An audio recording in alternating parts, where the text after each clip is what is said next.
Ya memang belakangan ini marak sekali ya kasus penculikan anak begitu ya. Yang terjadi di pondok pesantren juga polisi sudah berhasil menangkap 7 pelaku penculikan santri pesantren di Kabupaten Pasuruan. Nah proses penangkapan ini terjadi di eksit tol Kebomas Gresik, Jawa Timur. Kamu siapa namanya? Mana rumahmu? Penculikan santri pesantren MS diamankan petugas Polda Jatim, Satreskrim, dan Sat Narkoba Polres Pasuruan Kota, Jawa Timur. Dari 7 pelaku penculikan, 5 diantaranya diamankan petugas gabungan di eksit tol Kebomas, Gresik. Sementara 2 pelaku lainnya diamankan di kota Gresik. Dari tangan pelaku ini disita sejumlah telepon seluler, dompet, dan 3 senjata api serta alat hisap sabu. Diketahui 7 kawanan penculik merupakan jaringan residivis narkoba jenis sabu. Dugaan sementara pelaku ini salah culik karena mengira korban adalah jaringan pengedar sabu. Padahal korban adalah santri pondok pesantren di Desa Rejo Solor. Beruntung korban selamat saat penyergapan usai disekap dan dianiaya pelaku.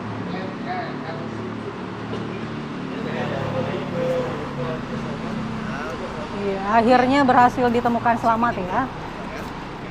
Kita akan mendalami kasus ini bersama dengan Ibtu Khairul Mustafa, Kasat Reskrim Polres Pasuruan Kota. Selamat pagi, assalamualaikum Pak Kasat. Waalaikumsalam warahmatullahi wabarakatuh. Selamat pagi, Mbak. Ya, Pak Kasat, kita ingin tahu bagaimana akhirnya para pelaku penculikan ini bisa ditangkap oleh kepolisian. Informasi awalnya dari mana, Pak? Terima kasih, Mbak. Bahwa pada hari Senin sekitar pukul 23.00 kita mendapatkan laporan dari pengasuh pondok bahwa salah satu santri yang ada di pondok telah dibawa oleh beberapa orang. Kemudian berdasarkan laporan tersebut, kami langsung melakukan olah TKP, kemudian langsung menyisir CCTV. Yang pertama adalah CCTV di salah satu toko di depan pondok, itu yang menggambarkan proses mereka mengambil secara paksa terhadap korban. Kemudian kami menyisiri jalur CCTV yang ada di jalan dan kami temukan indikasi sebuah mobil Avanza warna hitam yang diduga adalah membawa korban dan dikendarai oleh pelaku mengarah ke arah Surabaya. Berdasarkan informasi tersebut, kami langsung melakukan pengejaran. Kami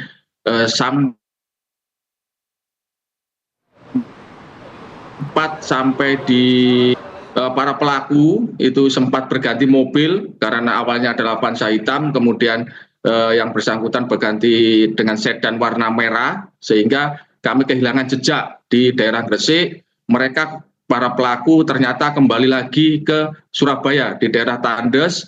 Kemudian kami melakukan pengejaran kembali ke daerah Tandes dan ternyata mereka juga bingung bagaimana terhadap para korban karena mereka salah culik. Berdasarkan informasi tersebut, mereka berputar kembali di tol Tandes ke arah eksit tol Kebomas Gresik dan kami lakukan pengejaran. Kemudian ketika keluar tol, kami berhasil melakukan penyergapan terhadap sebuah mobil Vios warna hitam dan benar mereka kita dapatkan korban dan beberapa pelaku berada di mobil tersebut. Demikian, Mbak. Baik. Ya, Pak Kasat, motif para pelaku ini apa, Pak? Menculik santri begitu? Sementara motif yang berhasil kami dapat bahwa mereka ini adalah salah culik, yang dicari adalah 2 orang atas inisial R dan A. Ini diduga adalah mempunyai hutang karena pembelian narkoba, sehingga mereka mencari dengan maksud untuk menagih uang pembelian narkoba tersebut, namun yang diculik adalah salah, mereka bukan yang dicari. Demikian, Mbak. Salah culik ini penyebabnya apa, Pak? Apakah karena ciri-cirinya ada kemiripan atau salah informasi atau seperti apa? Berdasarkan pemeriksaan, ciri-cirinya memang sama, Mbak, antara yang dicari kemudian dengan korban ini hampir sama, sehingga mereka salah. Saat ini kami tim gabungan dari Polda Jatim, kemudian Narkoba dan Satreskrim terus mengembangkan. Kita masih mencari otak dari penculikan ini yang menyuruh untuk melakukan penculikan. Mungkin mohon doanya kita dapat melakukan penangkapan terhadap semua pelaku.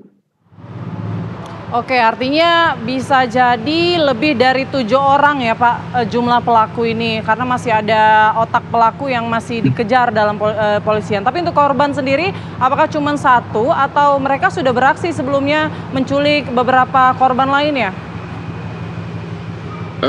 Berdasarkan informasi, mereka masih satu orang ini yang menjadi korban, dan kemudian dari 7 pelaku yang kita amankan, Mbak, memang 4 tersangka ini adalah pelaku utama penculikan, sedangkan yang 3 ini saat itu berada di sebuah rumah yang sempat digunakan singgah dilakukan penyekapan di situ, sehingga kami bawa untuk kita jadikan saksi. Kemudian berdasarkan hasil pemeriksaan tes urin, semuanya adalah positif narkoba.